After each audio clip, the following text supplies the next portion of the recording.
Welcome back to the podcast. Today we're diving into one of those universal experiences anger and how to communicate when it's raging without the regret that often follows. I'm really looking forward to this, especially because we've all been there, right? Absolutely. So let's kick it off with the idea that anger by itself isn't the problem. It's really how we use it in conversation that can cause damage. Right, because anger can be a signal of something important, not just a trigger for hurtful words. Exactly. When anger interferes with our communication, things like, say, being narrowly focused, where it's all about proving you're right rather than finding a solution, can lead to statements that really hurt relationships. Yeah, definitely.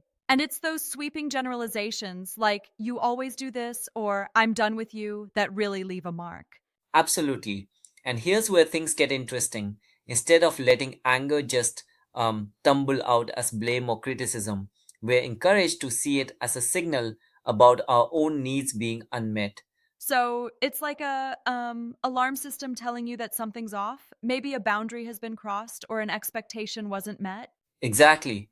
Instead of, lashing out, we can use anger constructively by acknowledging it as information. Right. But then what do we do with that information in the heat of the moment? That's a great question. One core piece is the importance of pausing. When anger surges, taking just a moment to breathe can be a game changer.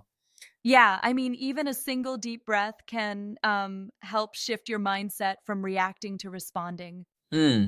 And it's like pause before you speak, even if it means saying, I need a moment before I respond. That brief pause can really prevent, like, uttering something you'll regret. Exactly. It's kind of like not fueling a fire that might burn bridges, right? Exactly right. And there's clear advice to avoid speaking at the peak of your anger. The idea is simple. You're not solving the issue by unleashing your raw emotion. Instead, you're just venting. Right, because at the peak, your goal might be to release emotion rather than find a resolution. Exactly. So, waiting until that intensity drops means you can speak with intention rather than as a mere reaction. That makes sense, but isn't there a risk that if you wait too long, the emotion might just fizzle out and you'll lose the chance to address the issue fully? That's a fair point, but I'd argue that it's about striking the right balance. It's not about suppressing your anger, but about channeling it.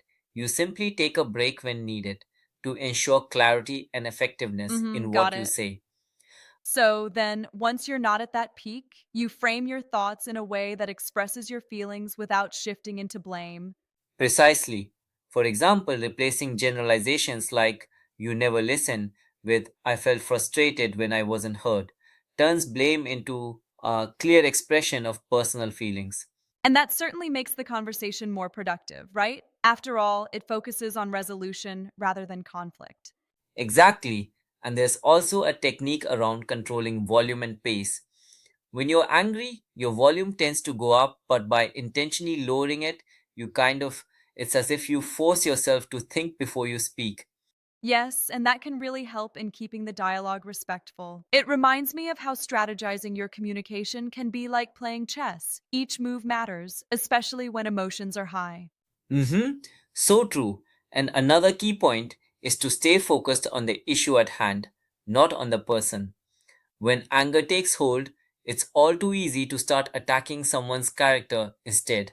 Right. Instead of saying, you're irresponsible, you might say, this situation was problematic and we need to address it. Exactly. And I've noticed that when we keep our language about the issue rather than shifting into personal insults, it opens up the dialogue for real problem solving. Certainly. But let me ask, wouldn't it be sometimes useful to let some of those personal sentiments out? I mean, some might say that venting honestly is part of being authentic. I see what you're getting at, but here's my challenge. Authenticity in communication doesn't require blurring the line with personal attacks. It's about expressing your own feelings without, demeaning the other person. I can appreciate that point. Right on. And when things escalate, here's another practical tip. If the conversation is heating up, it's totally okay to step away for a moment. Yeah, like literally pausing with a simple, let's take a break and come back to this later, can be so effective. Absolutely. It's not avoidance, it's more like control, ensuring that when you re engage, the discussion is clearer and more intentional. And it gives both parties a chance to cool off a bit and really think about what outcome they're after. Exactly.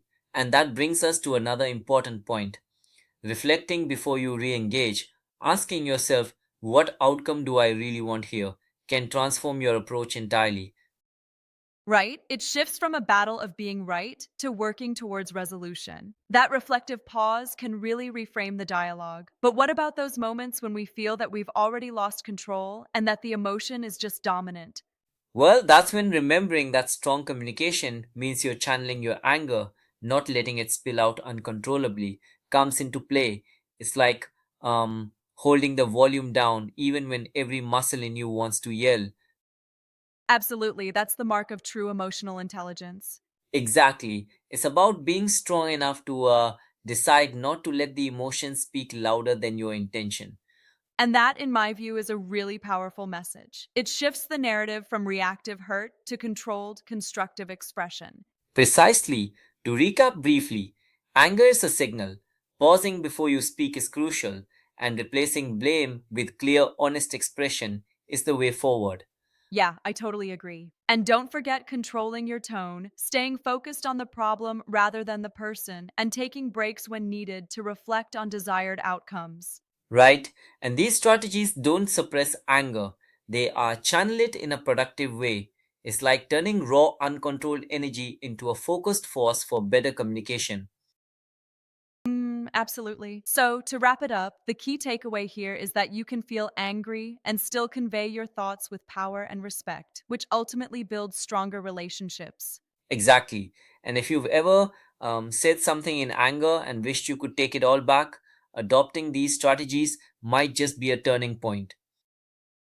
For sure, it's a real tool for personal growth and healthier interactions. What a great conversation, turning conflict into control and anger into an opportunity for communication that matters. Yes, it really comes down to intentional, thoughtful responses, even when emotions run high. And that's a lesson that can resonate in all kinds of relationships personal, professional, you name it.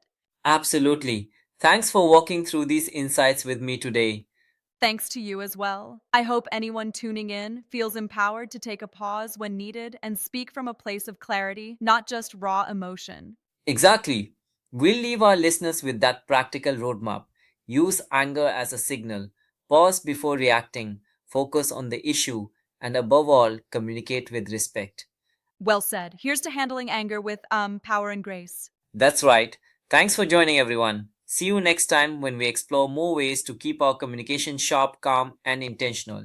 See you next time, and remember, a thoughtful pause can make all the difference.